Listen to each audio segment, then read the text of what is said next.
बिस्मिल्लाहिर्रहमानिर्रहीम अस्सलाम वालेकुम। बहुत अच्छी ख़बरें हैं दो सऊदी अरब की जानिब से।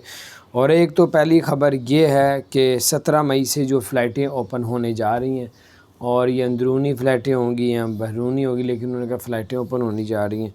और अभी जो टिकट बुक करवा रहा है उसको 30% उस पर डिस्काउंट किया जा रहा है।